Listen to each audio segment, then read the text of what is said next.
Buenas tardes. En nombre de la Secretaría de Cultura del Estado de Chihuahua, el Folcam Noreste y el Festival de Arte Nuevo en su cuarta edición Espacios Híbridos, les agradecemos su participación en la conferencia Arqueologías de la Escucha, Tecnologías Aurales de la Era Prefonográfica con Tito Rivas. Tito Rivas es artista sonoro, músico, gestor cultural e investigador. Estudió comunicación audiovisual en la Universidad del Claustro de Sor Juana, filosofía en la UNAM y música en la Escuela Autónoma de Música. Tiene estudios de maestría y doctorado en tecnología musical en un curso de posgrado de la Facultad de Música de la UNAM. Ha sido profesor de asignaturas sobre creación sonora. Como creador, ha presentado sus obras y expuesto en diferentes espacios y festivales de arte y experimentación sonora. Ha publicado artículos académicos sobre sonido y escucha a partir de un enfoque filosófico basado en la fenomenología y la arqueología epistemológica. Ha sido curador y productor de exposiciones de arte sonoro e instalación multimedia, colaborando con diversos artistas nacionales e internacionales. Fue jefe de investigación y experimentación sonora y subdirector artístico de la Fonoteca Nacional, curador del Espacio Sonoro de Casa del Lago de la UNAM, miembro de la Sociedad de Arte Sonoro Mexicano y de la Red de Estudios sobre el Sonido y la Escucha. Actualmente es director del Museo Exteresa de Arte Actual. En esta charla, Tito Rivas nos llevará por un recorrido histórico que narra la formación de algunas tecnologías aurales imaginadas en un periodo que va desde la antigüedad grecolatina hasta el siglo XVII. Al hacer arqueología de dichas tecnologías, exploramos cómo el gesto mediado de escuchar se ha ido configurando como un dispositivo de escucha tecnológica. Sin más, cedo la palabra a Tito Rivas.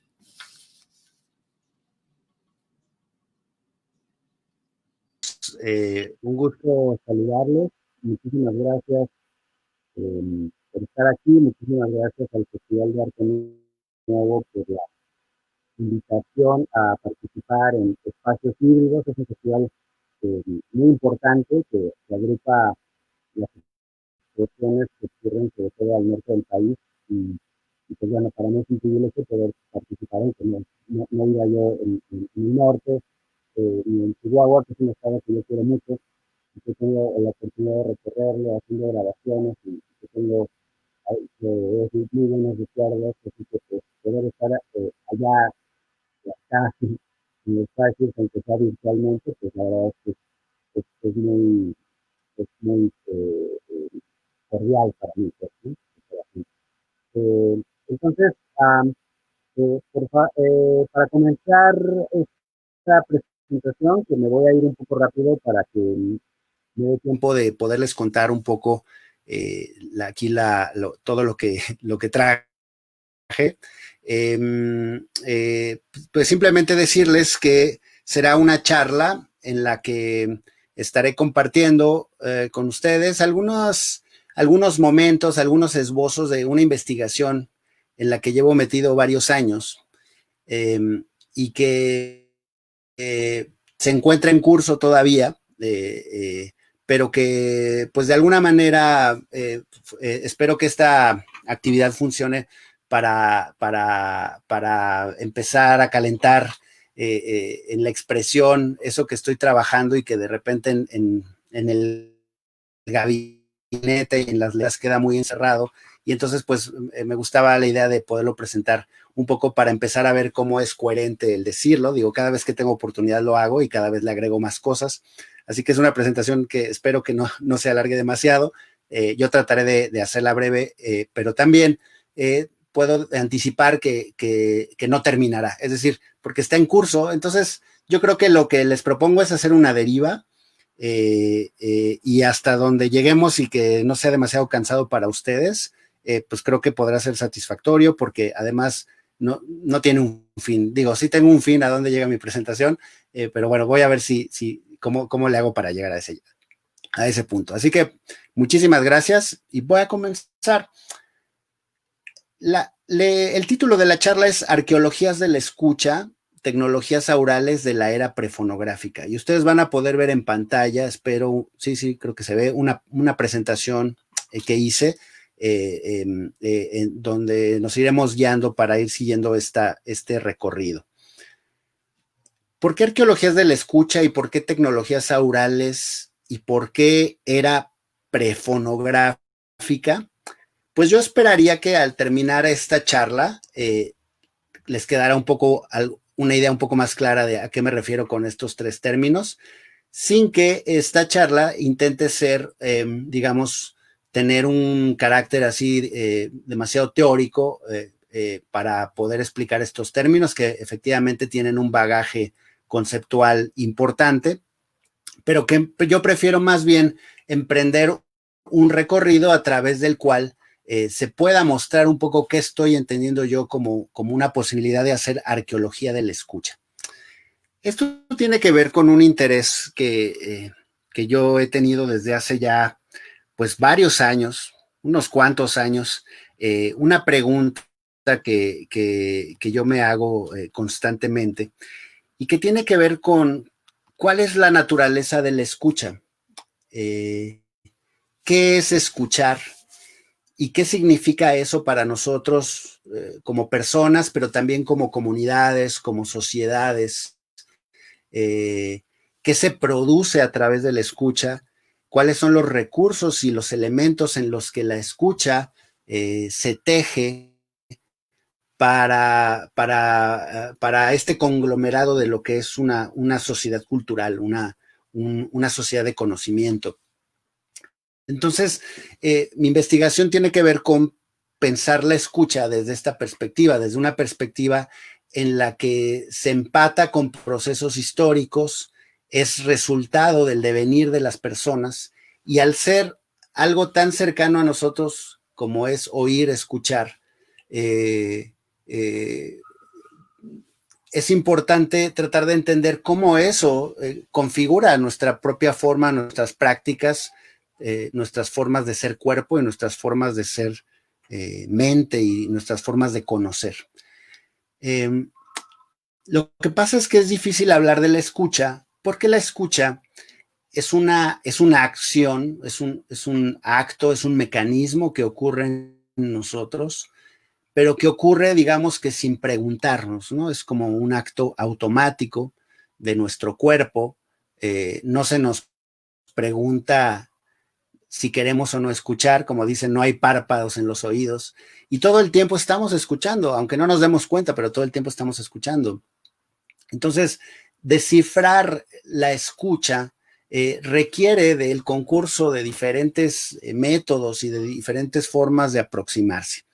La que yo les voy a plantear aquí tiene que ver con pensar la escucha a través del tiempo, lo cual lo diré muy brevemente, porque podríamos ahí durar mucho tiempo especulando filosóficamente sobre el tema del tiempo y la escucha, pero digamos que la escucha, al tener un horizonte temporal, porque lo que suena ocurre en un tiempo determinado, porque el sonido, que es el contenido de la escucha, es temporal. Lo que suena, suena e inmediatamente deja de escucharse y termina. Es un acto efímero, es un acto que va corriendo con el tiempo. Así que apresar la escucha es tan difícil como apresar la propia idea del tiempo. Algo que ocurre y que mientras está ocurriendo está dejando de ser. Acontece y desaparece, y su acontecer es su desaparecer mismo, ¿no? Entonces, ¿en qué momento podemos capturar o fijar el acto de la escucha? Esa es una pregunta que a mí me ha interesado mucho. Y conectado con esa pregunta, pues tiene que ver también con la idea de cómo la humanidad ha producido tecnologías que justamente pues han tenido la función de capturar o de producir esas condiciones de escucha. Hoy en día, por ejemplo, esta transmisión misma está permitiendo que mi voz, que es sonido, se transmita a través de una intrincada y compleja red que permite que se esté escuchando en este instante en la casa de todos ustedes, sin que siquiera yo pueda tener noción de quiénes son ustedes que me están viendo y escuchando ahora.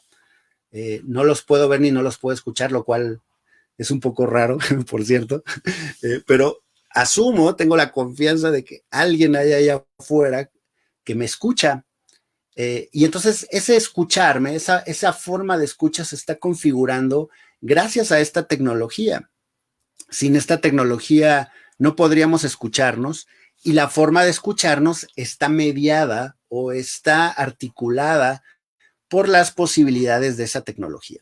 Entonces, la investigación en la que yo estoy sumergido, de alguna manera, dicho de una forma fácil, intenta entender cuáles son las relaciones entre la escucha como acto, pero también como concepto, y las mediaciones que hacen de ella las tecnologías y cómo justamente terminan produciendo formas de escucha específicas. Curiosamente, la tecnología sería una forma de entender la escucha en la medida en que nos proporciona máquinas o aparatos en los cuales la escucha se ve reflejada o quizá debería decir en los cuales la escucha se escucha a sí misma, ¿no? Escuchar la escucha sería justamente la posibilidad de poder encontrar la manera propia del ser del escuchar y al mismo tiempo la manera en que nos hacemos con ese ser, la manera en que nos acercamos. Nuestro propio, puede ser desde nuestro propio oído, a través de nuestra conciencia y nuestro cuerpo cuando escucha, pero también puede ser a través del concurso de máquinas, a través del concurso de formas tecnológicas. Entonces, es ahí donde, pues de unos años para acá, dentro del campo de los estudios sonoros, como se le conoce, pues se han estado desarrollando diferentes vías que tratan de entender, como les decía, esta relación entre tecnología y escucha. Sobre todo, la idea de que la escucha tiene un tiempo, como les decía antes, un tiempo de ocurrencia, pero también un devenir en el que esa escucha pasa a través del tiempo y a través de las generaciones de personas. Y si bien la escucha es un acto individual, y por ello es lo difícil, porque la escucha es un acto individual y subjetivo, de ahí lo difícil que es comprenderla y definirla y tratar de apresarla, también es un acto de intersubjetividad y también es un acto de comunicación. Y gracias a través de la escucha quedan muchas prácticas, quedan sentencias, quedan pactos, quedan acuerdos, quedan desacuerdos. O sea, la escucha, eso que hace la escucha y lo que no hace, impacta en el mundo y queda en el legado de eso que llamamos el tiempo pasando, que queda definido como la historia. Entonces, ¿de qué manera la escucha es parte de ese movimiento histórico, ese ser histórico que nos caracteriza como cultura? Se dice que nuestra cultura es cultura desde que es histórica, ¿no? Bueno, es una tesis que se puede discutir, pero sin duda pensar la escucha a través del tamiz de lo histórico, a través de una posibilidad de cómo la escucha se transforma o se modifica a través del tiempo, esa sería una de las tareas que persigue, por ejemplo, la idea de una arqueología de la escucha. Justamente la arqueología de la escucha se pregunta si una historia de la escucha es posible. Si es posible como les pongo aquí en esta pantalla que estamos viendo aquí junto, si es compatible hacer una historia de un acto efímero, como puede ser la escucha, pero también de un acto subjetivo y de un acto que desaparece o se desvanece y que en sentido estricto la escucha, al ser un acto de percepción, solo le pertenece al que percibe, aparentemente. ¿Cómo podemos hablar de de lo que escucha alguien más. O sea, ¿cómo puedo hablar de lo que tú, que me estás escuchando ahora, estás escuchando? Estás escuchando lo que yo creo que estás escuchando. Estamos escuchando lo mismo. Entonces, ante estas preguntas, que a mí me inquietan poderosamente, es que podemos plantear como una forma de enfoque para acercarnos de una manera, creo yo, bastante rica y nutritiva, a la idea de una escucha que, en la medida que es un acto efímero, es un gesto, y ese gesto tiene un significado y por lo tanto deja una huella. Y esa huella sería posible, desde mi hipótesis, sería posible de irse rastreando, de irse persiguiendo a través del tiempo y en diferentes momentos y circunstancias, de tal manera que si pudiésemos quedarnos con la huella de la escucha, sí, ya que no con la escucha misma, porque la escucha siempre ocurre, por así decirlo, dentro de una persona, pero si pudiéramos tener acceso a la huella que deja ese acto de escuchar, quizá podríamos tener estos fragmentos como para reconstruir una cultura de escucha específica. Y es por eso que le llamamos arqueología, o que le podemos llamar arqueología. Porque, ¿qué hacen los arqueólogos? Hablando de un arqueólogo tradicional, ¿qué hacen los arqueólogos si no llegar a un sitio cuyo momento ya ocurrió y del cual solo quedan vestigios? Y con esos vestigios, un objeto por acá, una cuchara olvidada, una máscara enterrada, un tocado, una piedra, con esos objetos, intentar reconstruir el entramado comunicativo y cultural en el que esos objetos tenían significado, ¿no? Y asimismo, como el tiempo va ocurriendo, estos objetos normalmente suelen quedar enterrados, ¿no? Entonces tenemos la imagen del arqueólogo con su pala y su pico, ¿no? Sacando de la tierra, escarbando los vestigios. Y de hecho, en arqueología se entiende que cuando tú tienes una capa de objetos y luego debajo de esa capa hay otra capa, cada una de esas forman lo que llaman un estrato cultural. Un estrato, una capa que pertenece a un tiempo determinado, a una sincronicidad, y que se va dejando debajo de la tierra conforme el tiempo va pasando y se va sedimentando. Entonces, de la misma manera que el arqueólogo hace eso, pues nosotros proponemos que cómo podríamos pensar en que la escucha fuera un objeto arqueológico, ¿no? Y entonces,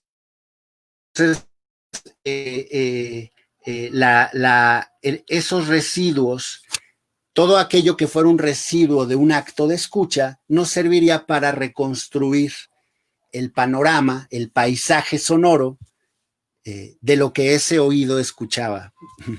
Entonces, pues esa sería un poco, como dicho de una manera, espero que lo más coloquial posible, una manera de comprender la idea de una arqueología o de unas arqueologías de la escucha. Y me gusta decirlo en plural porque justamente no se trata de una disciplina consolidada, férrea, con una metodología estricta, sino que las arqueologías hablan de la diversidad, de las fronteras de conocimientos, de lo liminar, de aquello que ocurre y que por ser híbrido o por encontrarse en contextos simultáneos no es tan fácil de fijar ni de determinar. Con ese material es con lo que trabajamos desde la arqueología epistemológica, que es desde donde yo me coloco para hablar de una arqueología, ¿no?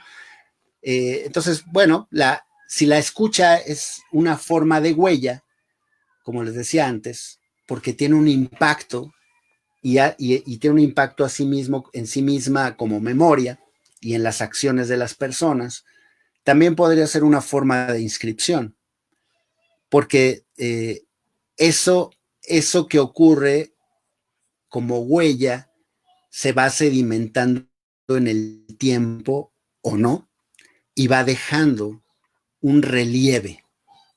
Y ese relieve es el que seguiríamos nosotros a través de este enfoque, ¿no? Se forman estratos y se forman escorzos. A este tema no me voy a meter ahorita porque pues me llevaría hacia otra ruta, pero por ahí escribí algún texto sobre eso que se llama estrato y escorzo, creo. Luego les paso el link. Y entonces ahí se trabaja ese tema de cómo la escucha puede ser una forma de estrato y también una forma de escorzo, que es una forma de comprenderla desde la perspectiva de una arqueología del escuchar. Pero sigamos adelante porque si no nos vamos a quedar solamente en esta reflexión teórica. Y a mí lo que me interesa es que vayamos a vestigios justamente de esas prácticas del escuchar, que es justamente en lo que estoy sumergido ahora en mi investigación. ¿De qué manera? ¿Cuáles serían esos vestigios, no? ¿Qué es un síntoma o un signo de que de un acto de escucha, ¿no? Por supuesto, en la era fonográfica, es decir, la era fonográfica en la que vivimos ahora, en donde podemos grabar sonidos, escribir sonidos, que es lo que quiere decir fonografía, sonido, fonos, grafos, escritura. Bueno, sonido es fonos y es voz, es la escritura de la voz, la escritura de lo sonoro, la fonografía. En la era fonográfica se va quedando la huella, pues desde que todo lo que se escucha de alguna manera puede ser grabado, como ahorita entiendo que se está grabando esta conversación. Y yo mismo aquí al lado mío tengo una grabadora con la cual estoy registrando estas palabras. No sé con qué objeto, pero al menos serán testigos secundarios de este acto de escucha que está ocurriendo ahora, que ocurre en mí y que ocurre en ustedes y que también ocurre en el aparato que está registrando, ¿no?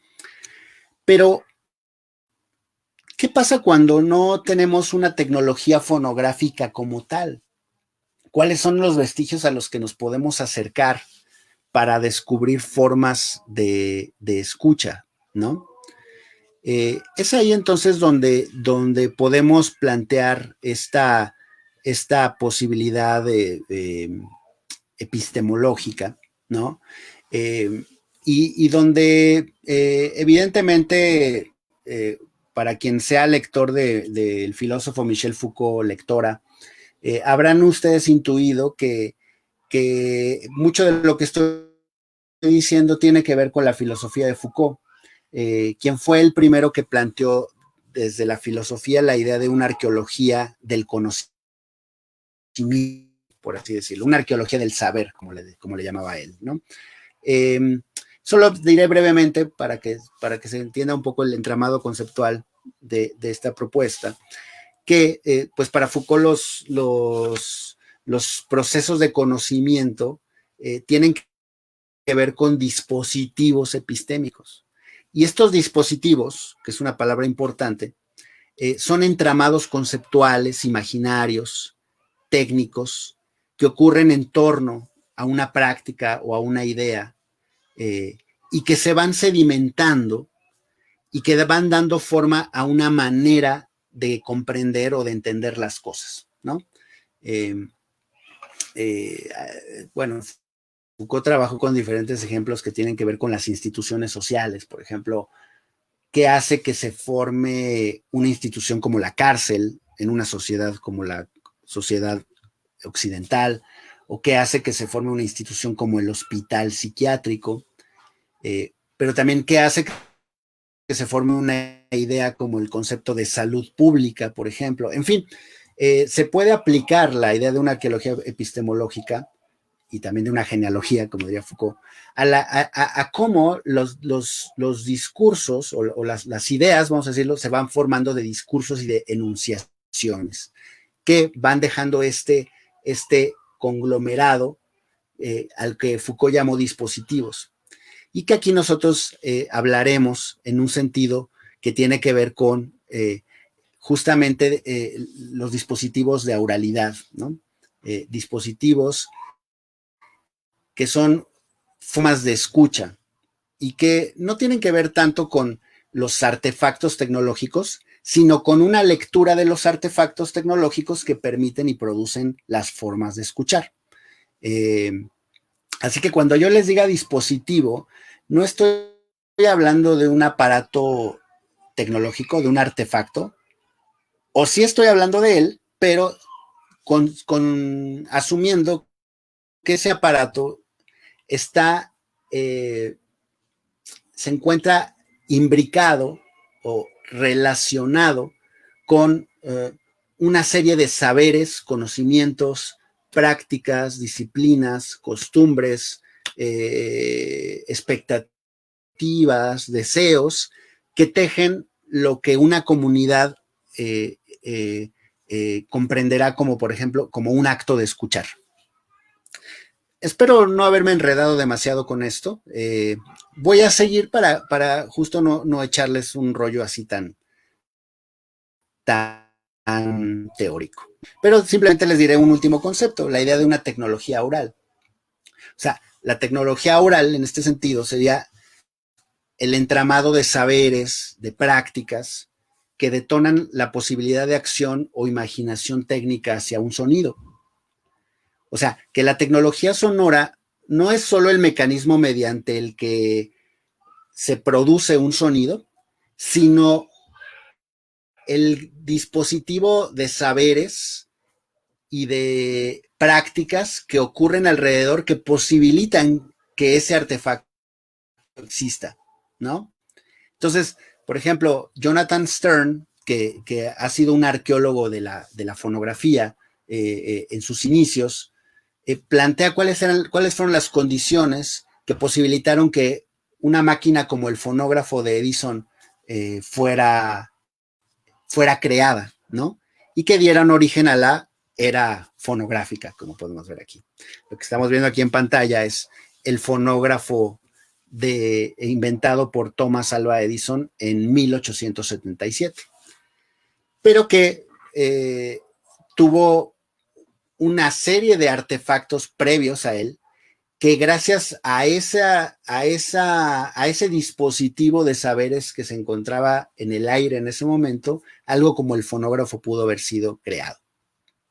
Mi intención es plantearles aquí un poco en esta charla cómo, por ejemplo, el fonógrafo proviene de un gesto muy antiguo, que tiene que ver con esta idea de el oído escuchando a través de un objeto.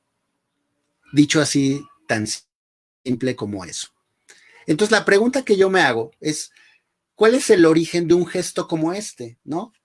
Acercarse a una bocina a escuchar. Es algo que hacemos hoy de manera cotidiana y tal vez ya no es algo consciente para nosotros lo extraño o lo arbitrario que tiene ese gesto. Tan parte es ya de nuestra cultura, pero visto desde una perspectiva arqueológica y filosófica, no podemos evitar producir un extrañamiento de ese gesto para poderlo comprender. Entonces, ¿cómo fue que la humanidad y la sociedad llegó a este gesto, por ejemplo, ¿no? Miren, estas señoras y estos caballeros escuchando con los oídos conectados con esos cables conectados a sus oídos y pendientes de algo que parece emanar de este aparatejo que es controlado por este señor en una mesa. ¿Qué está pasando aquí? ¿Qué es lo que está ocurriendo? ¿No? Entonces,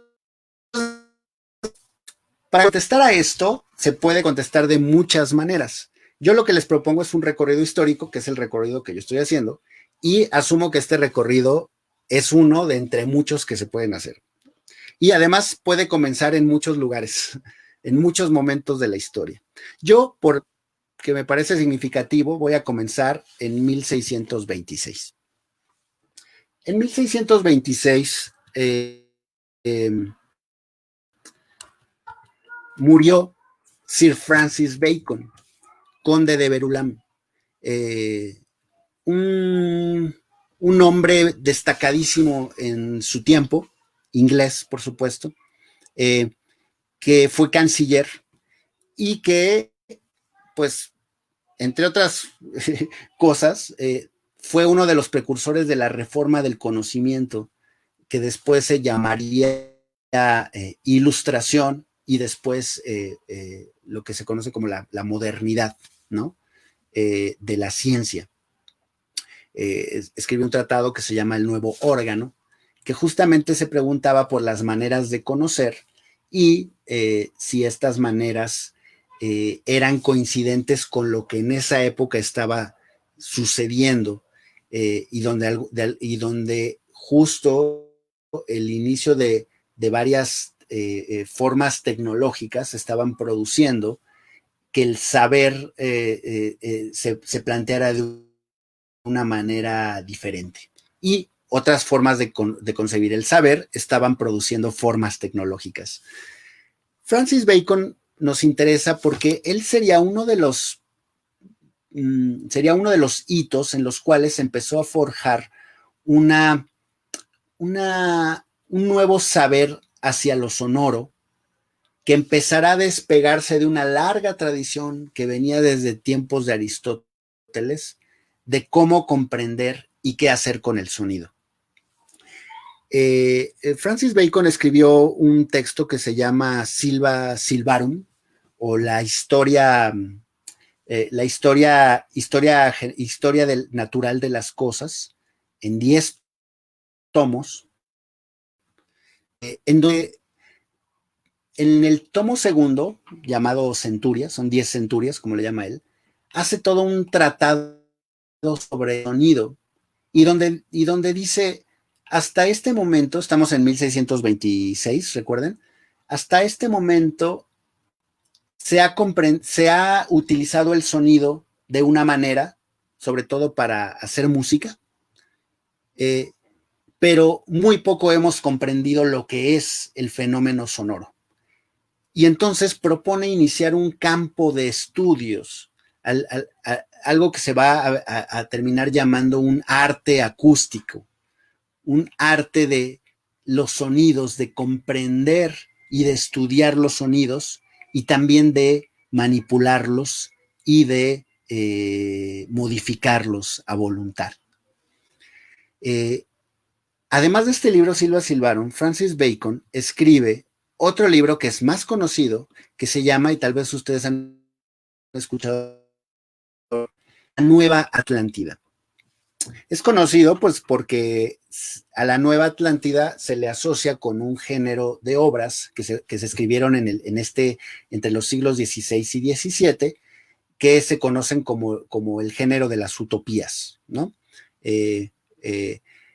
Escritores como Tomás Moro o como Tommaso Campanella y el propio Francis Bacon escribieron libros que aparentemente eran lo que hoy llamaríamos ciencia ficción, es decir, ensoñaciones o postulados de cómo sería una sociedad futura o una sociedad nueva, o sea, una sociedad utópica.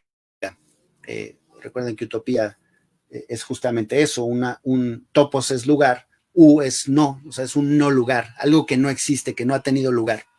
Entonces, la Nueva Atlántida es una utopía que en realidad no habla del futuro, sino del pasado, porque, por supuesto que es un relato de ficción, ¿ok? Es como una pequeña nota, vamos a decirlo así. Para quien la haya leído, y si no, les cuento bien rápido, o sea, básicamente lo que narra es que de pronto se descubre una civilización que venía existiendo de manera paralela a las culturas conocidas hasta ese momento, pero que nadie la conocía, porque se había mantenido apartada en una isla, la llamada la Nueva Atlántida, y se había desarrollado por sí misma sin contacto aparente con la civilización, pues digamos, europea, por así llamarle, que existía hasta ese momento. Digo, cuando digo europea, pues porque lo escribe un europeo, pero la civilización europea es una suma de civilizaciones, ¿no? que provienen de África, del contacto con Asia, Asia Menor, que es donde surge toda esta tradición cultural, China, etcétera. Entonces, en la Nueva Atlántida, Francis Bacon nos relata un barco que llega y por error se pierde en el mar y desemboca en esta isla y se encuentra con que hay una ciudad y una civilización que tiene una amplia y sofisticada ciencia y forma de saber, pero que no era conocida, ¿no? Y entonces, bueno, reciben a los náufragos, no los quieren recibir porque no dejan de entrar extraños, total que son piadosos con ellos y los reciben y los hospedan, pero les dicen que no pueden regresar a su tierra sino hasta 7 años después, que es, creo que era cada 7 años o 20 años, ya no me acuerdo, que es cada que se permitían tener un contacto, porque en realidad los pobladores de la isla sí habían estado en contacto con la civilización y mandaban espías cada 20 años, agentes para descubrir qué se había inventado, cuáles eran los nuevos inventos, los nuevos descubrimientos, tomar nota de ellos y traerlos y asimilarlos a su civilización. En fin, es una obra muy bonita, se las recomiendo, porque justamente plantea todo lo que tiene esas civilizaciones, todas estas imaginaciones que la sociedad de Francis Bacon, una sociedad de finales del siglo XVI, principios del siglo XVII, se está planteando con respecto a cómo debe ser una ciudad y cómo debe ser una sociedad y cómo deben ser los nuevos aparatos y artificios con los que esta sociedad se desarrolla. En la Nueva Atlántida le enseñan a estos viajeros todos los descubrimientos que han hecho y entre ellos están las casas de sonido, que es por lo que yo lo traigo aquí a esta historia. Las casas de sonido eran, aquí pueden ver una ilustración de la Nueva Atlántida. Cada una de estas había una casa de la luz, había una casa de los cristales, donde se desarrollaban los lentes y todo lo que tiene que ver con la óptica. Había una casa de la agricultura donde se germinaban frutas y se lograba hacerlas crecer más grandes o más pequeñas o en mucha cantidad. Había una casa donde se trabajaba con animales y se lograba gallinas del tamaño de una vaca o alces del tamaño de un perro. En fin, es el conocimiento humano modificando el entorno gracias a la ciencia, por así decirlo. Y hay una casa de sonidos, y esa casa de sonidos que está por aquí abajo, aquí la pueden ver. Si se fijan, no sé si ven espero que vean mi cursor, no sé si se vea cuando yo muevo el cursor, pero si no se ve en la parte de abajo, verán unos instrumentos musicales, unas campanas, algo que parece como una viola da gamba, el antecedente del violonchelo, y unos caballeros que están con este cable escuchándose a través de mira, aquí lo pueden ver más grande, ¿no? De un cable y que se están hablando y escuchando a través de esta máquina, y otros acá en la letra L, que es un señor que tiene algo en el oído que es una ayuda, como se le llamaba, para escuchar mejor para aquellos que eran duros de oído o que tenían problemas de sordera, ¿no? Les voy a leer, porque es bonito, la descripción de las casas de sonido para que se den cuenta de lo que se estaba imaginando Francis Bacon en este año de 1626. Aquí hago una traducción, es una imagen del texto tomado directamente del facsímil del texto de la Nueva Atlántida. Y aquí, que por cierto fue publicado póstumamente, si mal no recuerdo, en 1650 o 1630 y algo, pero después de la muerte. Dice Bacon, o bueno, le dicen digamos, Bacon viajero, le dicen los de esta ciudad, que ahorita se me olvidó, pero que se llaman la Sociedad de Salomón, porque este Salomón es un rey que tuvieron, es el que tenía todo ese conocimiento. Le dice, tenemos casas de sonido donde practicamos y demostramos todos los sonidos y su generación. Tenemos armonías que ustedes no poseen, de cuartos de sonido y de porciones de sonidos aún inferiores. Tenemos instrumentos de música que ustedes desconocen, algunos de ellos más dulces que cualquiera de los que ustedes posean, junto con campanas y carrillones que son dulces y exquisitos. Representamos pequeños sonidos como grandes y profundos, y los sonidos grandes los volvemos debilitados y finos. Hacemos diversos temblores o trémolos y sonidos de gorjeos que en su original eran enteros. Representamos e imitamos todos los sonidos articulados y las letras y las voces y las notas de bestias y pájaros. Contamos con ciertas ayudas, como les decía, que colocadas junto a la oreja engrandecen cuanto se escucha. Asimismo, tenemos diversos ecos extraños y artificiales que reflejan la voz muchas veces y como si la estuvieran lanzando hacia el aire. Y algunos otros que devuelven la voz más fuerte cuando llega de lo que partió. Algunos la devuelven más aguda y otros más profunda. Y algunos que dan la voz con letras o sonido articulado que difieren de la que reciben. También tenemos medios para transmitir sonidos por conductos y tubos en extrañas líneas y distancias. Espero que no haya estado un poco larga mi lectura, pero es un párrafo fundamental en el que, para quien conozca, por ejemplo, de tecnologías de sonido, pues podrá ver ahí reflejados muchos artefactos y dispositivos técnicos que hoy en día tenemos, ¿no? Por ejemplo, la idea de que un sonido que inicia pequeño se vuelve grande, pues es lo que hoy en día le llamamos un amplificador.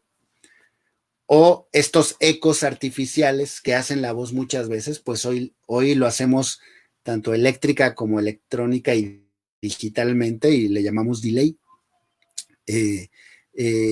La idea de conducir sonidos a través de tubos, pues no es acaso lo que hoy llamamos la telefonía, o sea, fono, sonido, tele, distancia, sonido, transmitir el sonido a la distancia, hacerlo llegar a otro lado. En 1626. Esto, por supuesto, era un tratado, digamos, como les decía, era una ficción. Pero justamente el pensamiento arqueológico ante un vestigio como este, lo que nos hace pensar es que esta ficción no pudo ser inventada de la nada. Es decir, que para que Bacon pudiera formular en la Nueva Atlántida estas casas de sonido con esta tecnología, al menos de manera imaginada, tendrían que haberse dado toda una serie de factores previos que permitirían imaginar todo esto y que algo como esto sería posible. ¿Sí me siguen? Espero que sí. Esto que lo haría posible es justamente el dispositivo epistémico que permitiría formular e imaginar algo como estas sound houses, como le llamaba Francis Bacon. Bueno,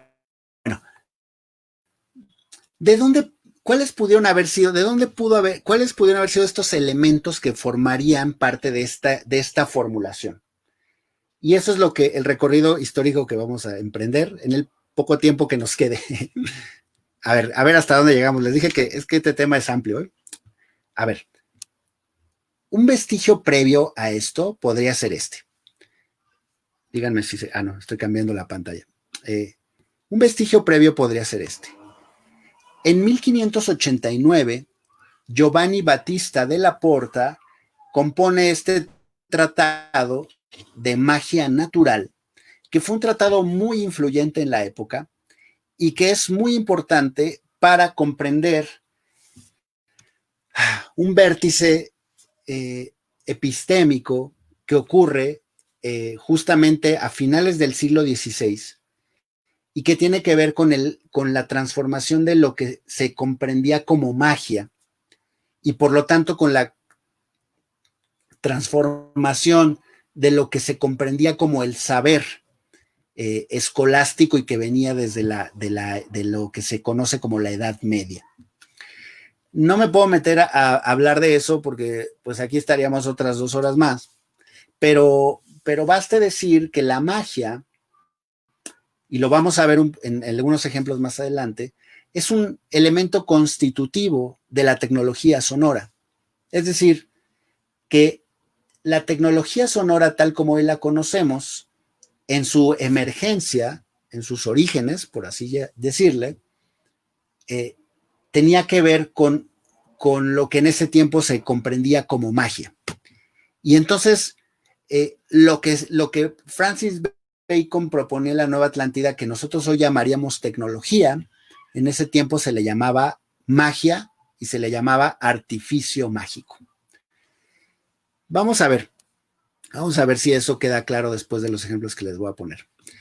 En la magia natural o magia naturalis o natural magic, que aquí estamos viendo en pantalla la portada de la edición inglesa de 1658, Giovanni Battista della Porta, napolitano,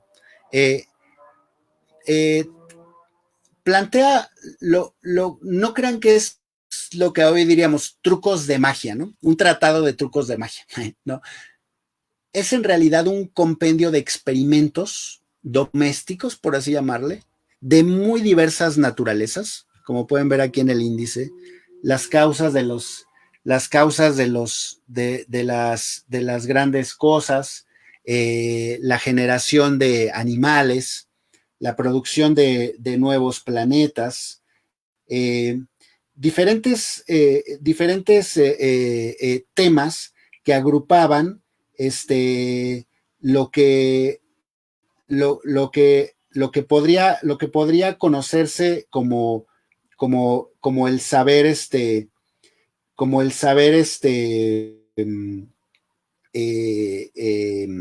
como el saber del momento. Perdón, es que aquí tengo un pequeño problema.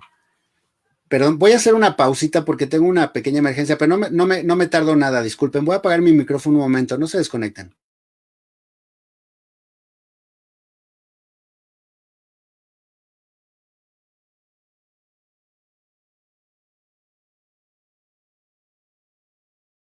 Ay, perdónenme, es que estaban atendiendo quirúrgicamente a mi mamá y me hablaban y dije, ay, ¿qué pasó? Pero parece que todo bien. Ah, qué bueno. Entonces puedo seguir aquí tranquilo. Discúlpenme.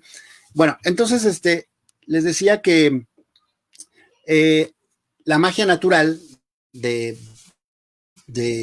Giovanni Battista della Porta sería el primer momento, ya para ir directo al grano, en el que por ejemplo, se plantea la idea de escuchar a través del concurso de tuberías, que es un poco lo que planteaba Francis Bacon en la nueva Atlántida, y que podemos ver aquí, me regreso a la imagen, la idea de que a través de un tubo el sonido pueda proyectarse y hacer transmitir. Decía Giovanni Battista della Porta en su Magia Naturalis de 1589, hay muchas maneras en que podemos hablar a una gran distancia, con nuestros amigos que están ausentes o cuando están en prisión o encerrados en ciudades. Y esto se hace de manera segura y sin ninguna sospecha, como yo les mostraré. 2 cosas son declaradas aquí, ya sea haciéndolo por una voz abierta reduplicada, o sea, amplificada, o ya sea a través de un tubo o una trompa, trunk, que le llama literalmente, que le llaman en la traducción inglesa. Y aquí sigue la explicación. Dejen que la tubería sea de arcilla, pero el plomo es mejor, o de cualquier materia bien cerrada, para que la voz no pueda salir en el largo pasaje. Para que lo que sea que hables en un extremo, la voz, sin ninguna diferencia, tal como salió de la boca del orador, llegue a los oídos del que escucha. Y no dudo que esto tal vez se haya hecho a algunas millas de distancia. La voz no dividida o dispersa recorre un largo camino. Lo he intentado por arriba de 200 pasos y las palabras se escucharon tan claras y abiertas como el hablante las pronunció. Y fíjense esto que dice Porta, que me encanta. Basado en ello vino esto a mi mente: interceptar las palabras pronunciadas a través del camino, mediante tubos de plomo, y retenerlas largamente hasta complacerme en acercarme. Retenerlas largamente, o sea, imagínense, hablas por el tubo y pues sí, ¿por qué no pensar que si yo cierro el tubo, la voz quedaría ahí resonando y después yo me podría acercar a ella y escuchar de manera diferida las palabras ahí retenidas?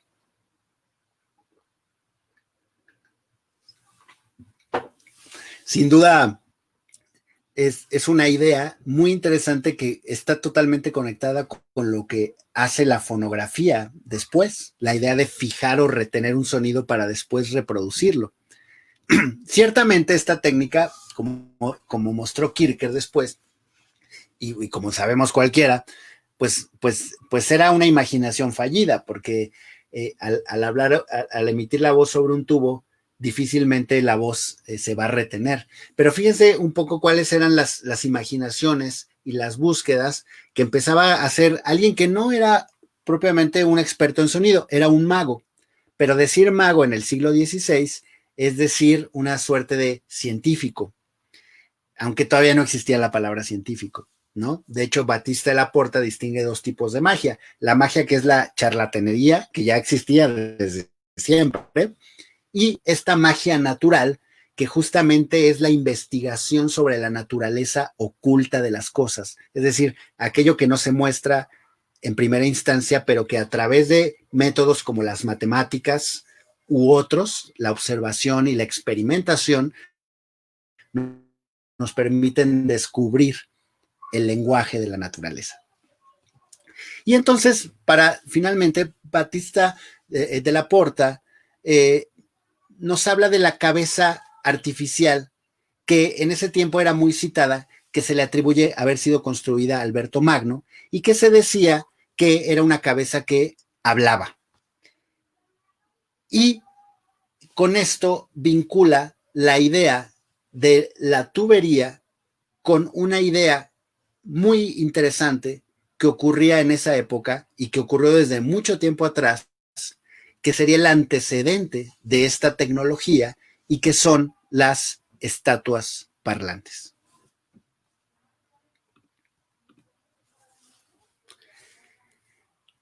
Hacer la historia de las estatuas parlantes es fascinante y nos lleva mucho tiempo. O sea, por lo que veo, lo que estoy viendo, pues podré decir 3 o 4 cositas más porque ya se nos va a agotar el tiempo. Así que, pues igual lo dejaremos para una segunda sesión, la continuación de esto.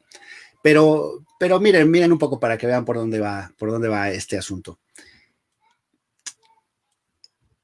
Desde antaño, la humanidad se ha seducido por pensar en esta idea de una, de una estatua animada que pudiese moverse, que pudiese hablar.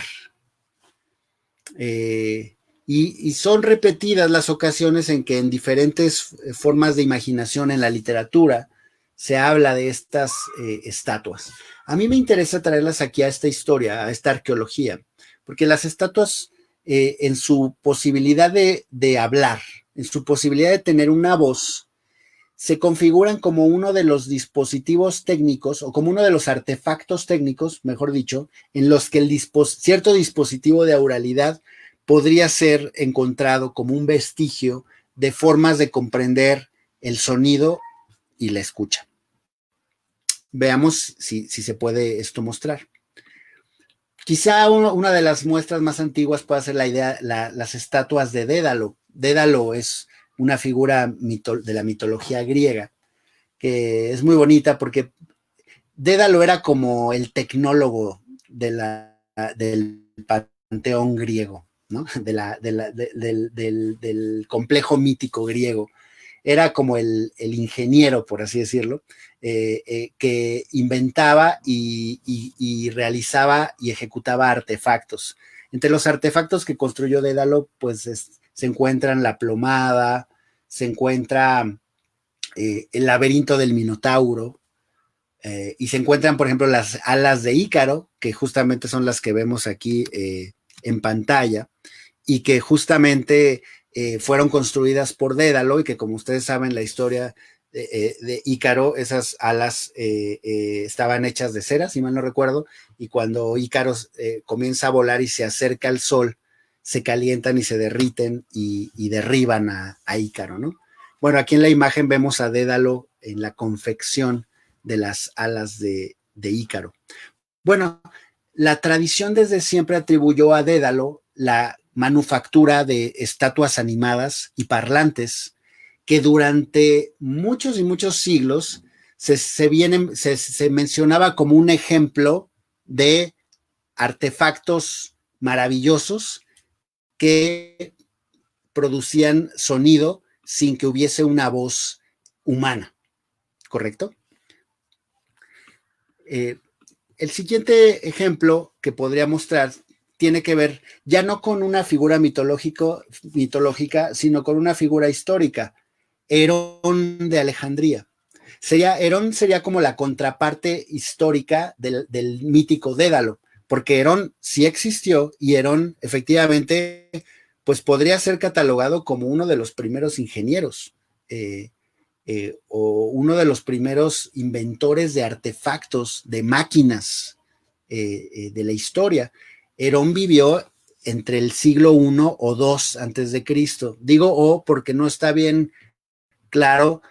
Hay historiadores que lo fechan en el siglo II antes de Cristo y hay historiadores que lo fechan en el siglo I. Pero de cualquier manera, Herón vivió en la era, antes de la era cristiana, en Alejandría, siendo griego, en la Grecia helenista, digamos, ¿no? Perdón, en la Alejandría era la capital de Egipcio, el puerto, pero estaba completamente imbuida en la cultura griega y del Mediterráneo que existía en ese momento. Bueno, miren, Herón, por ejemplo, hacía este tipo de máquinas, como podemos ver aquí en la lámina, que es un trompetista, y todos sus inventos eran a través del concurso de fuerzas naturales como el viento o el agua. Entonces, por ejemplo, este es un trompetista que emite sonido gracias a aire comprimido. El aire se calentaba y generaban una diferencia entre agua fría, perdón, se calentaba agua y se le echaba aire al agua y eso generaba un cambio de presión que hacía salir por la boquilla de la estatua un viento que terminaba convirtiéndose en un tono, en un sonido, ¿no? Son fabulosos. Mira, aquí por ejemplo hay otra.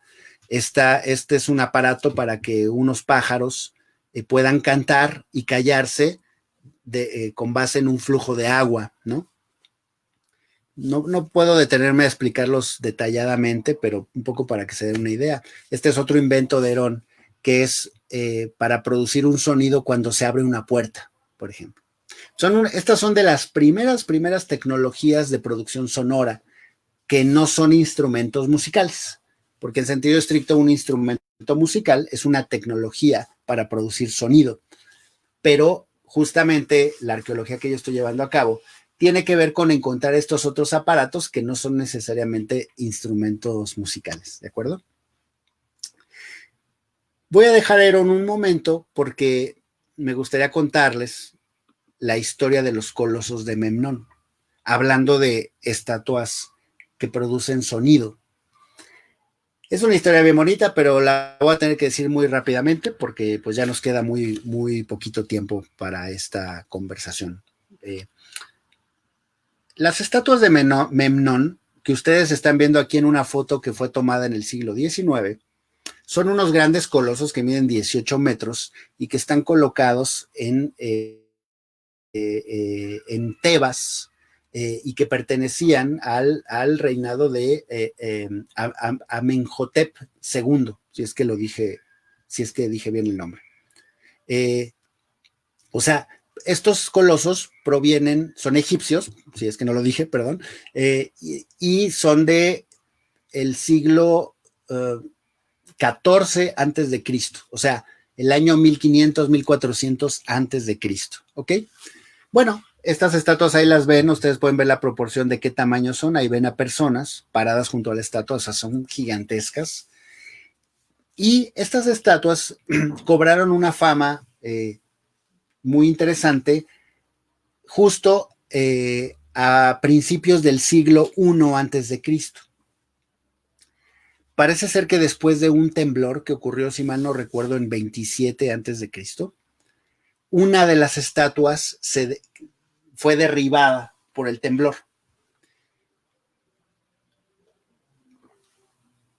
Y después de eso, empezó a ocurrir que la estatua emitía un lamento en la primera hora de la mañana. Y empezó a hacerse famoso el sonido que producía la estatua.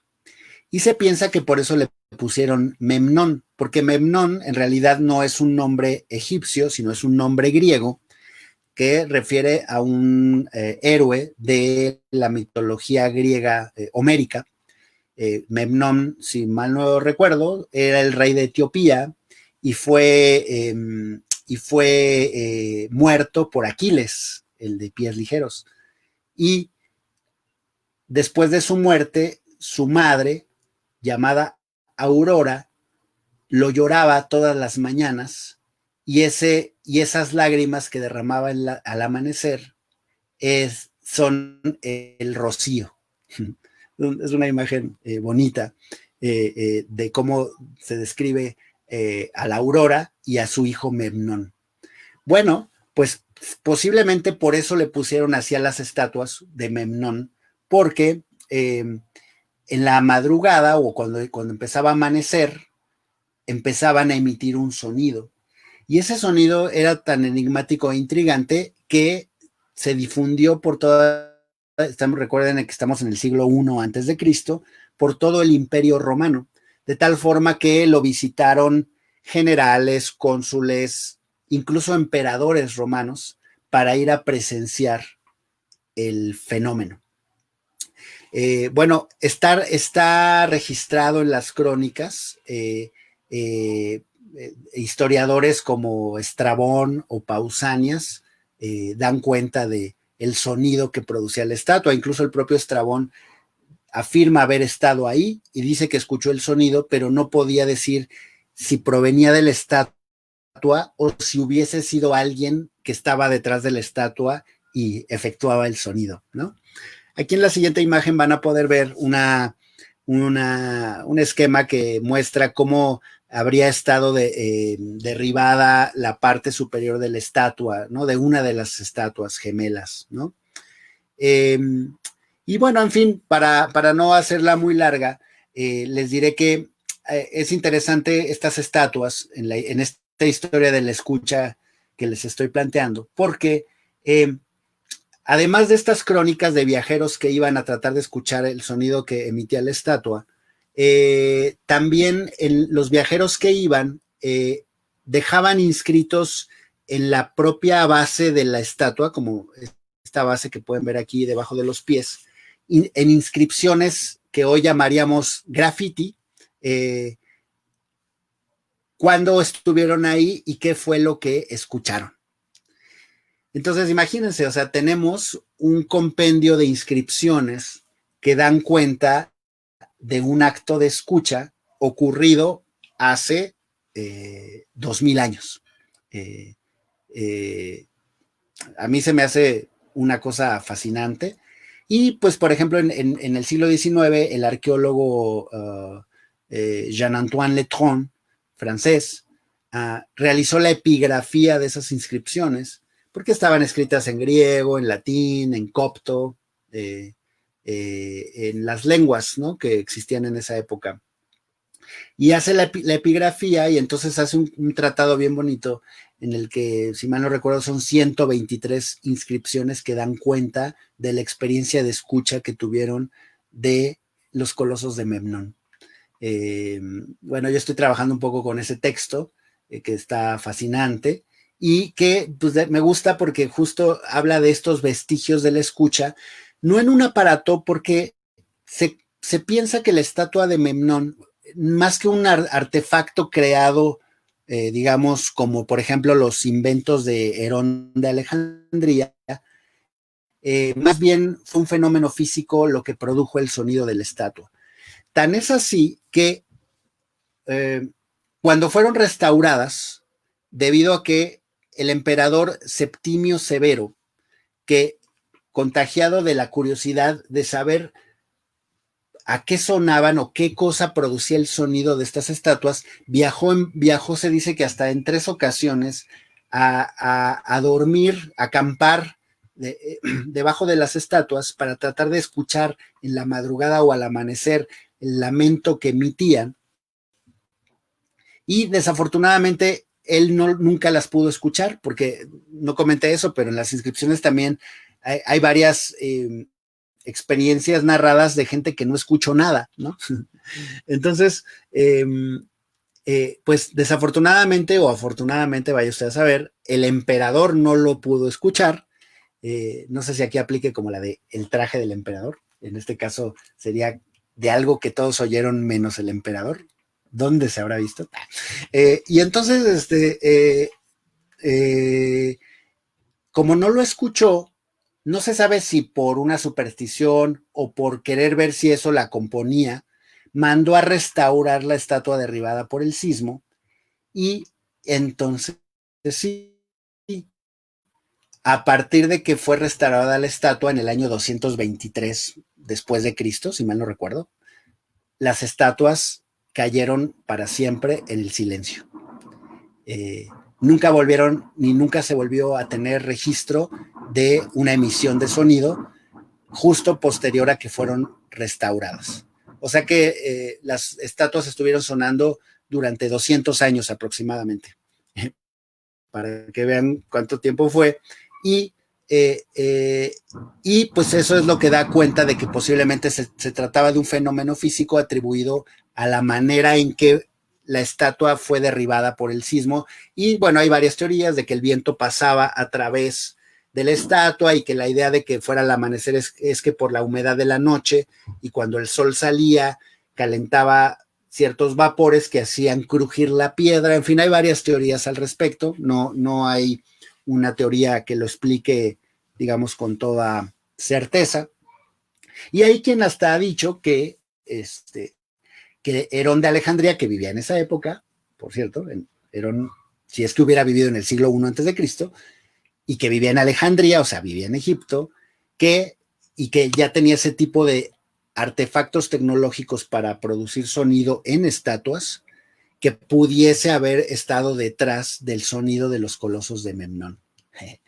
Bueno, eso seguirá en la incógnita, es una de esas incógnitas bonitas de la historia, pero a nosotros nos sirve, por una parte, como les decía, con esta idea de cómo la arqueología se encuentra con los vestigios del escuchar y cómo los interpreta, y por otra parte, con la importancia que tenía en el imaginario la idea de una estatua parlante. De hecho, era repetida, se repetía con frecuencia la idea de que los egipcios tenían el poder de capturar las almas adentro de estatuas y que luego por eso estas estatuas podían emitir sonidos, porque a través de un conjuro mágico, de un acto de hechicería, la voz había quedado atrapada, la voz que pertenece a un alma.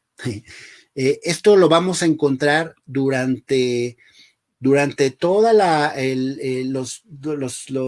los siglos posteriores a la era cristiana, y durante la Edad Media, muy vinculada a la idea de una magia alquímica, ¿no? En la que a través de conjurar elementos, de combinar números y combinar hierbas y plantas y piedras filosofales, sería posible, por ejemplo, lograr que una estatua hablase y tuviera una voz propia, ¿no?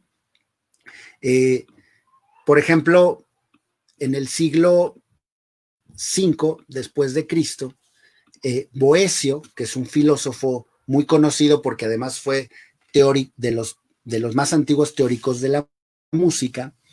Aquí lo vemos en este grabado padrísimo en donde vemos que Boecio estaba muy interesado en el estudio de la armonía y de los instrumentos musicales y de la música. Me encanta este retrato del medioevo temprano. Hay una carta que se conserva que le envió Casiodoro, que era un jefe un asesor de un rey alemán, pero que trabajaba dentro del... Recuerden que esto es el Imperio Romano todavía, pero ya, digamos, ya más tardío. Y entonces Casiodoro le escribe a Boecio pidiéndole una estatua de bronce que emite una nota profunda en una trompeta, ¿no? O también otros artefactos que son objetos de metal que producen sonidos, como serpientes de bronce que sisean y modelos de aves que charlan, u otras que tienen voces no naturales, ¿no? Entonces aquí también encontramos otro vestigio de esta huella tecnológica tratándose de hacer con el sonido y asociado también a la idea de las estatuas parlantes, pero no mágicas, sino no naturales, que sería diferente. Vamos a un ejemplo más. Más adelante, por ejemplo, está el caso de Gerbert de Aurillac. Gerbert de Aurillac vivió entre el año 946 y 1003 después de Cristo, y era un tipo prominente, un sabio, diríamos hoy, un polímata, como les decían, o sea, alguien que manejaba muchas ciencias y muchos saberes, y que pues fue tan destacado en su época que incluso llegó a ser papa. Cuando fue papa, fue llamado como Silvestre II. Y este Gerbert de Aurillac, de origen francés,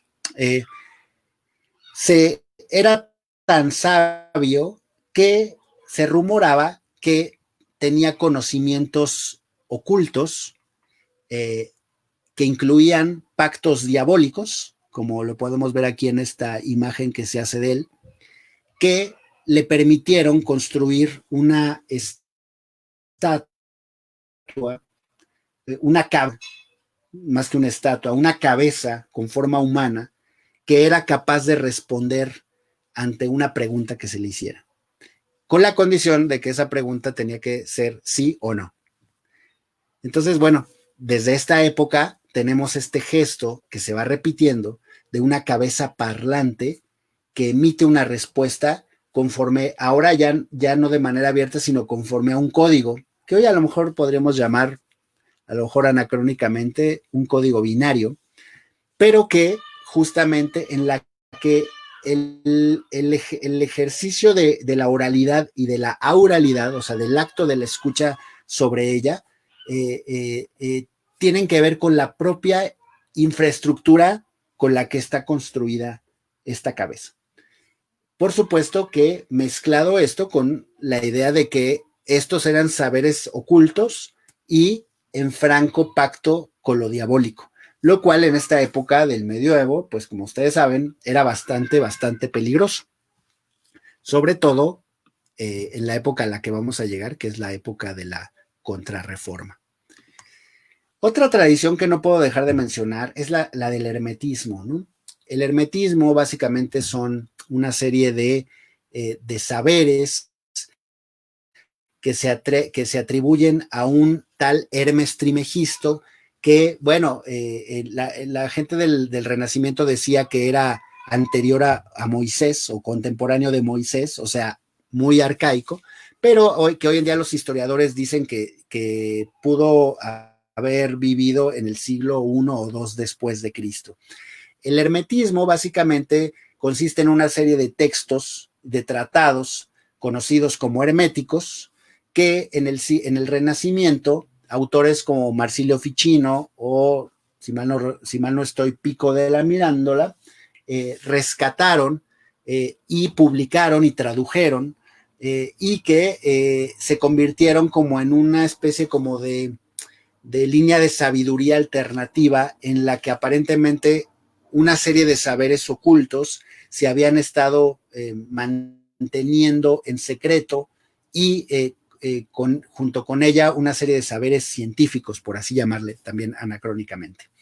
En el día, hay un diálogo que se llama el Asclepius, que reúne muchos de estos saberes, en donde se habla de estas estatuas parlantes que justamente tenían dentro de sí un alma, y esa alma, pero no era un alma apresada como los antiguos egipcios que apresaban el alma de alguien como un conjuro de hechicería y la metían dentro de una estatua, sino que el alma de estas estatuas era creada a imagen y semejanza de los seres humanos a través de un artificio.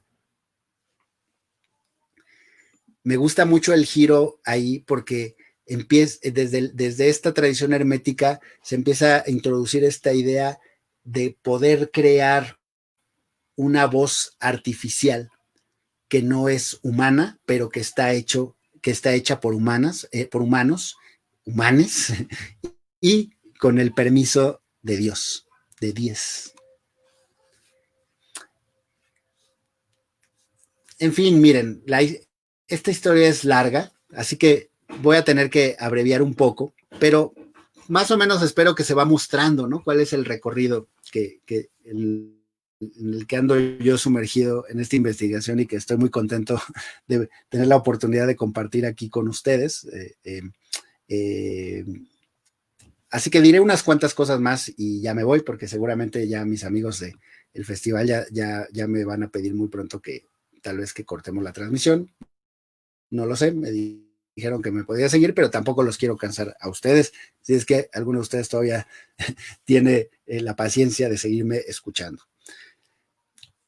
Polímatas como Gerbert de Aurillac o Alberto Magno, que es de unos años posteriores, o Roger Bacon, o sea, a los sabios de esa época se les atribuyeron cabezas parlantes que tenían esta cosa entre mágica, oculta, prohibida y maravillosa. En este contexto se empieza a formar esta idea de una tecnología mágica, por así llamarlo, una tecnología sonora mágica en la que dependiendo de la orientación, que eso es algo que pues ya no puedo comentar aquí, pero es un poco lo que estoy estudiando, producía formas y prácticas de escucha distintas, dependiendo del mensaje que se le atribuye a la cabeza parlante, dependiendo del método con el que la cabeza habla, dependiendo del contexto en el que se hace hablar y oír lo que dice la cabeza. Pero bueno, Alberto Magno es muy conocido y por eso lo cita Porta. Aquí regresamos de nuevo a 1589 con Giovanni Battista de la Porta, perdón, porque él habla de la cabeza de Alberto Magno. Y justamente ese es el vínculo, el nodo epistémico que se teje entre las cabezas parlantes y los tubos acústicos de Francis Bacon de la Nueva Atlántida. ¿Por qué? Porque Giovanni de la Porta dice, se dice que Alberto Magno había construido una cabeza de latón que en la parte de abajo se insuflaba de un aliento que permitía emitir sonidos a esa cabeza. Y fíjense cómo reflexiona Porta. Porta dice, yo no creo que una cosa así fuera posible y me parece que eso es una charlatanería. Pero sí pienso que si nosotros conectásemos un tubo a la salida de la boca de la cabeza y emitiéramos un sonido al principio del tubo, podríamos lograr ese artificio. Y entonces es ahí donde, digamos ya de manera muy resumida, pero en mi investigación eso es un poco lo que voy planteando, hasta llegar al punto en el que de manera, pienso yo, muy interesante, atestiguamos cómo lo que antes era una imaginación que podía ser mágica o atribuida a poderes ocultos, aquí empieza a volverse una imaginación técnica, es decir, una estrategia para producirlo. Y entonces se empieza a pensar cómo lograr que esta cabeza emita realmente un sonido. O sea, es una imaginación tecnológica. Y entonces, por lo tanto, es una tecnología aural, en el sentido de lo que de lo que les estaba yo planteando, ¿no? Aquí vemos un poco esta imagen de estos sabios conversando, ¿no? Y también tocando un instrumento, como pueden ver, con estas cabezas parlantes que se lograban gracias a la alquimia, pero también cada vez más a la magia, pero cada vez más a una magia que se estaba convirtiendo en una técnica, en una ciencia, en una técnica científica, por así llamarlo, ¿no? Es conocida, esta anécdota no la puedo dejar de decir. No sé si ustedes sepan, pero bueno, Alberto Magno fue un gran filósofo escolástico, una de las grandes mentes de su siglo, y uno de sus alumnos fue Tomás de Aquino, mejor conocido como Santo Tomás, que finalmente se convirtió en uno de los grandes filósofos que hasta la fecha identificamos dentro de la tradición escolástica del medioevo. Bueno, la tradición, esta tradición que he estado yo leyendo e investigando, siempre menciona que Tomás de Aquino eh, alucinaba la cabeza parlante de Alberto Magno. No soportaba escucharla porque al parecer era una cabeza muy dicharachera, es decir, que hablaba de más. Y eso le interrumpía en sus horas de estudio. Entonces se dice que un día, cansado de esto, Tomás de Aquino tomó un mazo y destruyó la cabeza parlante de Alberto Magno, lo cual recoge este magnífico grabado del siglo XIX, en donde, por cierto, y como pueden ver, la cabeza, no como en el gráfico anterior, que si mal no recuerdo también es, bueno, este ya es del siglo XX, la cabeza está, digamos, flotando y solo emite su voz gracias a una magia oculta y que no tiene una causa sabida, que solo es conocida para el que la ejecuta. Y aquí, que también está oculta porque si ustedes tapan la parte de abajo, verán una cabeza en un pedestal y si van pasando por ahí se asustarían si comienza a hablar. Pero en un piso hacia abajo hay un tubo que está conectado a la boca de la cabeza y un fraile que pues nos está jugando el artificio de que es la cabeza la que habla, pero en realidad está conduciendo el sonido a través de un artificio técnico que lo que hace es dislocar el sonido de su fuente para llevarlo a otro lado. Pues yo pienso que siempre me pasa en estas charlas, nunca llego a Kierkegaard, que es realmente donde está centrada mi investigación. Voy a concluir un poco aquí me voy a saltar unas cuantas láminas más. Y les voy a hablar un poquito de Kierkegaard. Kierkegaard también vivió en el siglo XVII, Athanasius Kierkegaard.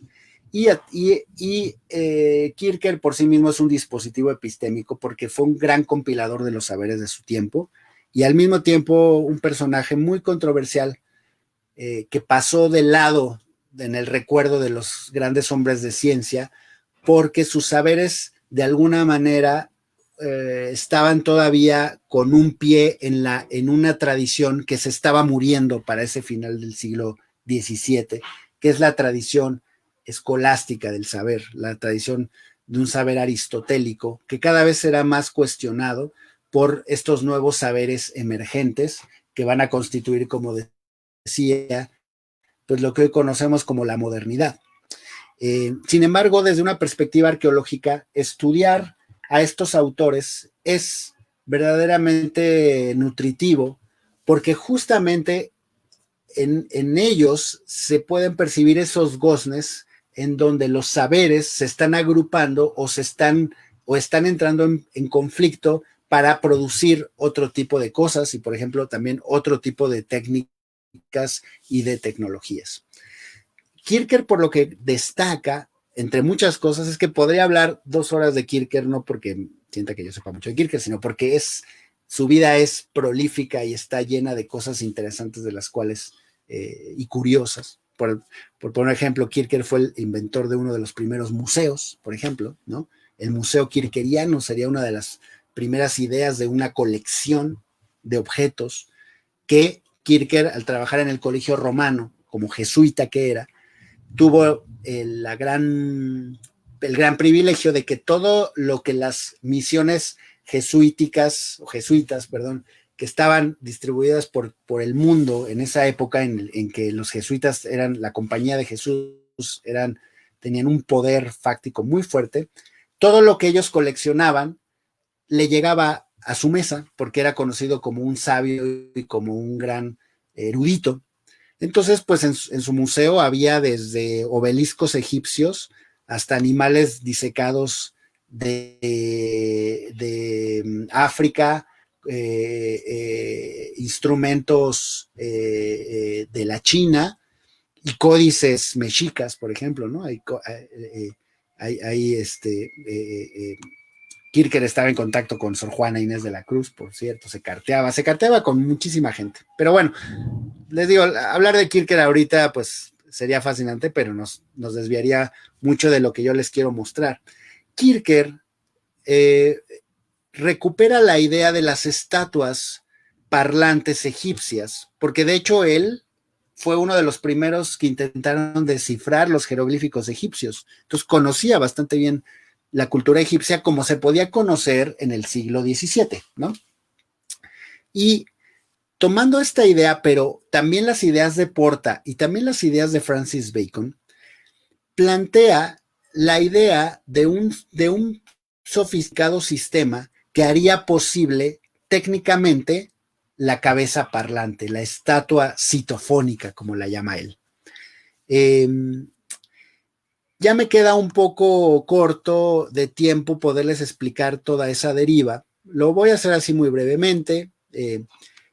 Kierkegaard se inspiró en la idea de la oreja de Dionisio, que era una gruta, o es, porque todavía existe, que existe en Sicilia, conocida porque por las cuevas y la forma de las cuevas que tiene, como se ve en la gráfica que hizo Kierkegaard en su época, permiten conducir el sonido de la parte superior a la parte inferior y viceversa, y que el tirano Dionisio, tirano de Siracusa, o sea, el rey de Siracusa, en esa época, bueno, en una época antigua, utilizó se aprovechó, digamos, de este factor natural para construir una prisión en la parte de abajo y en la parte de arriba unas habitaciones.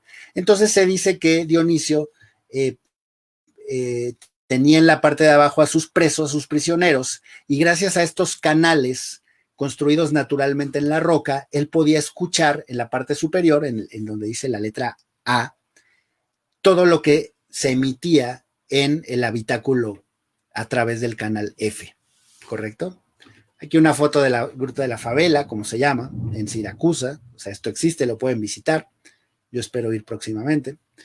Y Kierkegaard, basado en esa idea, entonces, y juntando otras ideas de su tiempo, como por ejemplo la idea de los tubos acústicos, y él tiene un estudio muy impresionante de lo que él llamaba ciencia de los ecos, que también es una ciencia que se desarrolló en el siglo XVII, y obteniendo el conocimiento anatómico del oído, del sistema auditivo que existía en esa época, y del descubrimiento de la cóclea, diseñó un tubo acústico en forma de espiral que, según él, por ser a imitación de cómo estaba hecho el oído, que era hecho por Dios, y entonces una máquina hecha por el hombre tenía que ser a imitación de lo que había hecho Dios para lograr la perfección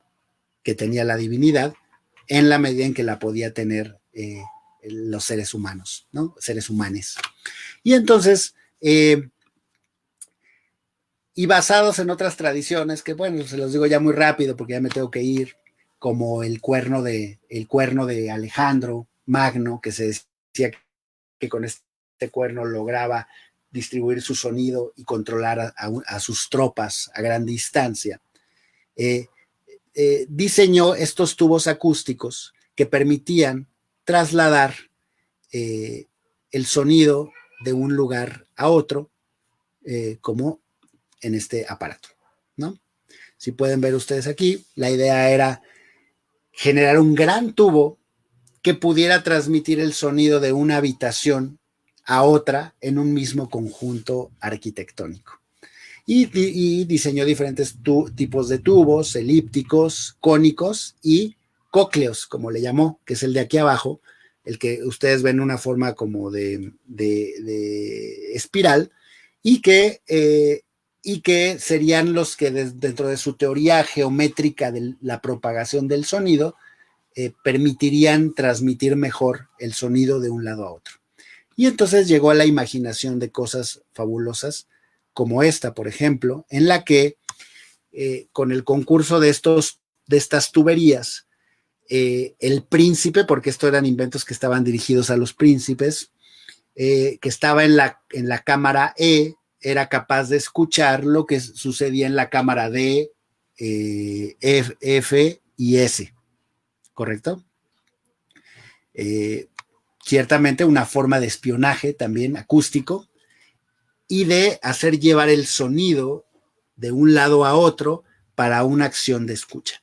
En el culmen del tubo acústico, para cerrar esta idea que les estaba diciendo, Kircher colocó una estatua. Y esa estatua, como se puede ver aquí en la gráfica, de su lado, creo que ustedes también lo ven del lado izquierdo, ¿sí?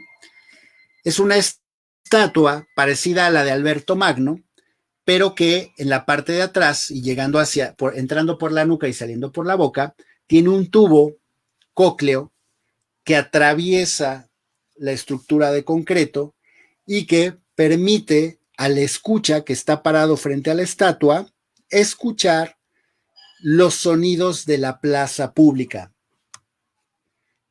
La gente, el bullicio y también lo que se conversa, pero también la música, pero también el sonido de animales.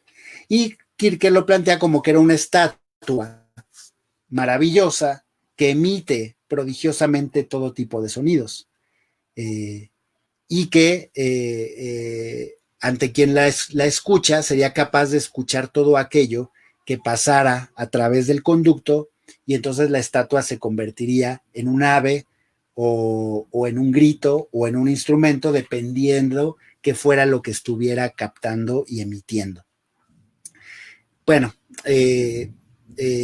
yo creo que la imagen es muy elocuente. Por supuesto, dentro de mi investigación aquí se centra mucha parte de la reflexión teórica arqueológica que me interesa construir, pero miren, algunos ejemplos más. O sea, por ejemplo, variantes de estos que Kircher llamaba tecnasmas, ¿no? Que además, pues bueno, afortunadamente nos los legó en estos maravillosos grabados, que son espléndidos, ¿no? Y entonces donde vemos, por ejemplo, a un conjunto musical, a un ensamble, que está emitiendo sus sonidos a esta cúpula que a través de la arquitectura icónica, como le llamaba Kircher, o fonocámtica, transmitiría todo el sonido a través de una estructura, y podría salir hacia afuera del edificio. O sea, desde una casa de sonido, hacerlo sonar hacia afuera, y entonces todo el edificio se convierte en una máquina acústica, en una máquina sonora. Diferentes variantes de la estatua citofónica que condensan en este momento tan importante que es el siglo XVII un dispositivo aural bien particular, pero que, como vemos, se nutre de una tradición ancestral que viene desde siglos y siglos atrás, modificándose y transformándose, sedimentándose y formando estratos que con este recorrido tratamos un poquito de encontrar a través de vestigios, pero que van dando cuenta de esta gran idea de generar una máquina o un artificio, una tecnología en la que el sonido se desplaza de un lado a otro y se permite modificar y amplificar, ¿no? Y es aquí donde voy a concluir entonces, ¿no?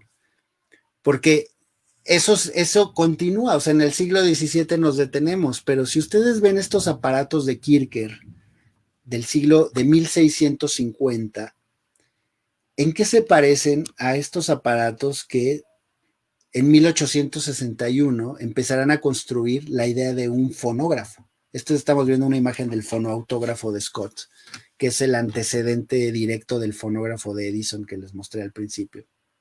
¿En qué se parece este artefacto en el que el sonido de la sala CH es transmitido a través del captor E por el conducto F hacia unos oyentes que ahora están en L, escuchando algo que no se escucha en su espacio, sino en otro espacio? Es decir, lo que Murray Schafer llamaría ahora esquizofonía, o sea, dislocar la fuente de su, la emisión de la fuente de su escucha. ¿En qué se parece a esto? ¿No? Que es Thomas Alva Edison cómodamente escuchando lo que desde el piano, a través de este conducto cónico, se transmite y es captado en este dispositivo, ¿no? De escucha, que es el dispositivo del fonorregistro, del fonógrafo, ¿no? Entonces, miren el parecido formal que existe entre esto y esto. Y esta es la intuición que yo he venido persiguiendo para tratar de entender de qué manera la escucha en sus vestigios no podemos entenderla en este, digamos, en este viaje histórico, en este transformarse históricamente, y en cada momento cuáles eran las peculiaridades y cómo cada aparato, cada artefacto tecnológico aural produce prácticas y formas de escucha distintas que no existían antes, pero que se deben aún antes, que son las condiciones de enunciación, como diríamos arqueológicamente hablando, que permiten que algo como esto sea imaginado. Es así como entonces las figuraciones de la Nueva Atlántida, aunque hoy nos sorprendan porque parecen un vaticinio, como si fuesen una profecía,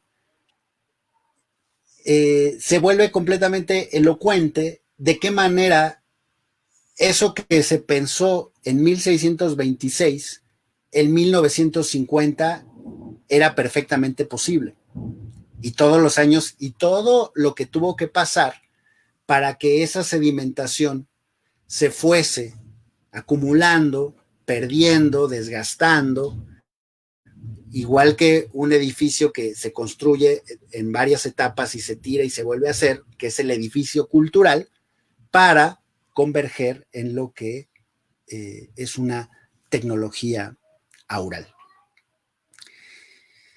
Bueno, pues yo creo que con esto voy a concluir de manera un poco apurada, pero como pueden ver ustedes es un tema amplio y lindo. Espero que les parezca tan apasionante como a mí me lo parece, y espero pues que en otras oportunidades podamos seguir conversando y irles contando cómo va avanzando esta investigación. Así que pues muchísimas gracias. Muchas gracias, Alberto. Sumamente interesante el tema que trabajaste hoy. Esta forma en que la imaginación humana siempre ha estado conectada a la música y al fenómeno acústico, y me imagino que estas tecnologías también influyeron muchísimo en la construcción de instrumentos, en la construcción incluso de nuevas músicas o de pensar nuevas formas de interactuar con el sonido. Muchas gracias. Y bueno, no me queda más que cerrar. De parte de la Secretaría de Cultura del Estado de Chihuahua, el Forca Noreste y el Festival de Arte Nuevo en su cuarta edición Espacios Híbridos, te agradecemos, Tito Rivas, por tu participación y a todos ustedes por su presencia. Les recordamos que pueden consultar la grabación de esta conferencia, de esta charla y el resto de los contenidos del festival en las plataformas, en las redes sociales y en la página del festival www.festivaldeartenuevo.com. Muchas gracias y hasta luego.